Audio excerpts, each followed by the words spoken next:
Good afternoon. Thanks for joining us across the fence. I'm Fran Stoddard.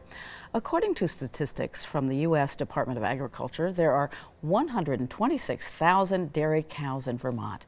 That includes several dozen cows that were recently shown at the statewide dairy show in Lyndonville by some of the top 4-H dairy members in the state.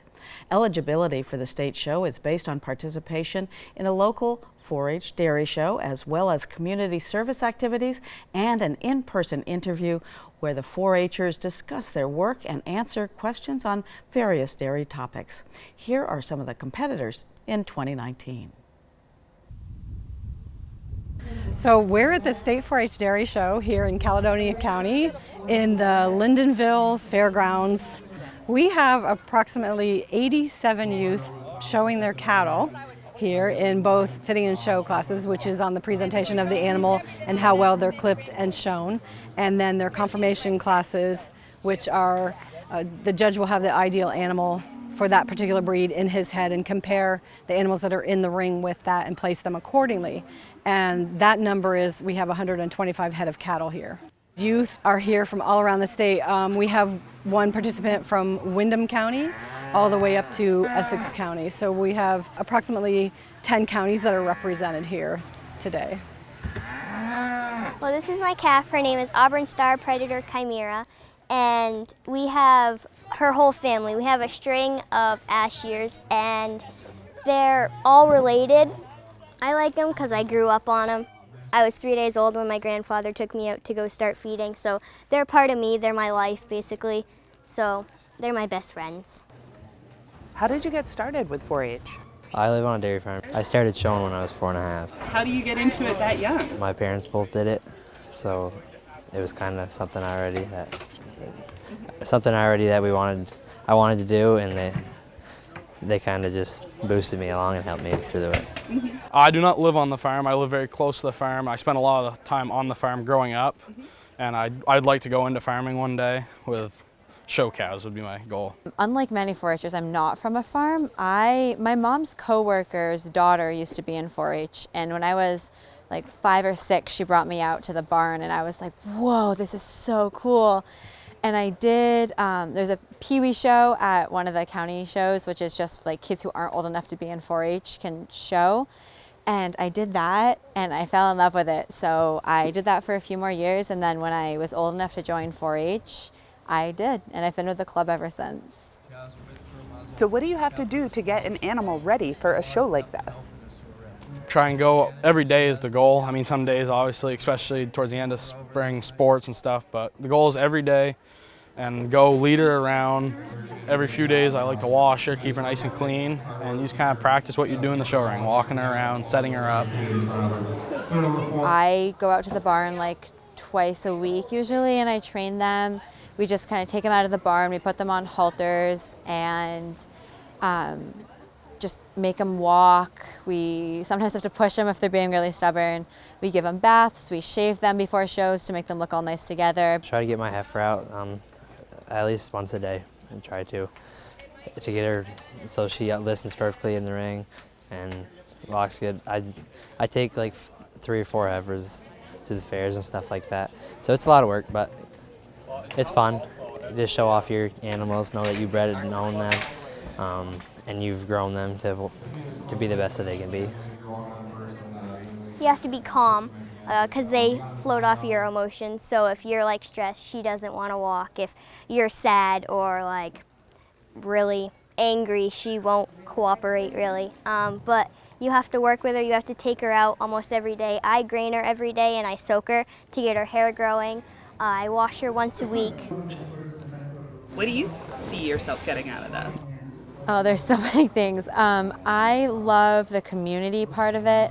I love the friends I've made from my club, my county, other counties around the state. One of my best friends is from a different county. We're friends from showing. I also love just the experiences it's given me. I've gotten to go to the Eastern States Exposition for a few years and show there. I've gotten to show at World Dairy Expo and go to the National 4-H Dairy Conference and made friends from across the country that way. So I think my 2 favorite things are the opportunities it's given me and the friends that 4-H has given me. Gotten a lot of friendships for sure. Met a lot of great people and made friendships that last a long time, I think. I've learned how to be able to work with people, and I've learned how to be able to work with an animal and what to do, and being on a daily schedule, trying to do the same thing with her, and being in a routine of working with her every day, and the commitment of it, because it is large commitment. Definitely teamwork and leadership. Through 4-H Club, you got to work as a team, and you might not enjoy everybody because they all have different personalities and different likes and different work ethic, I guess. But you adapt and you succeed, I guess, in the long run. What should people know? I think they should understand that showing cattle is a unique opportunity. To exhibit any kind of livestock is a unique opportunity, but what they're actually learning here, they will use in the future. I think that people should know that it's for everyone. You don't have to come from a farm background. You don't have to know what you're talking about. Like, you can learn. It teaches you hard work. You need to learn responsibility because it's your calf. It's your calf. Like, you have to take care of her. It's a lot of hard work. Takes a lot of perseverance. You have to have a lot of patience because animals are animals and they're going to do what they want. Our congratulations to all the participants in the State 4-H Dairy Show. The top performers in each category now move on to the Eastern States Exposition in West Springfield, Massachusetts. Vermont's love affair with craft beer dates back more than 30 years. In 1987, the state's first modern craft brew plant opened in White River Junction, and in recent years, Vermont breweries and their beers have been ranked among the best in the world. So the chances are pretty good that you've heard of a Vermont brewery. A Vermont meadery? Maybe not. To learn more, former Across the Fence intern Joseph Couture went to Colchester. The process for making mead is insanely simple. Honey mixed with water, with yeast to turn it into alcohol. Vermont is known for its selection of craft beer. Here at Groenfeld Meadery in Colchester, there is another type of craft beverage hitting Vermont shelves. Mead is an alcoholic beverage made from honey.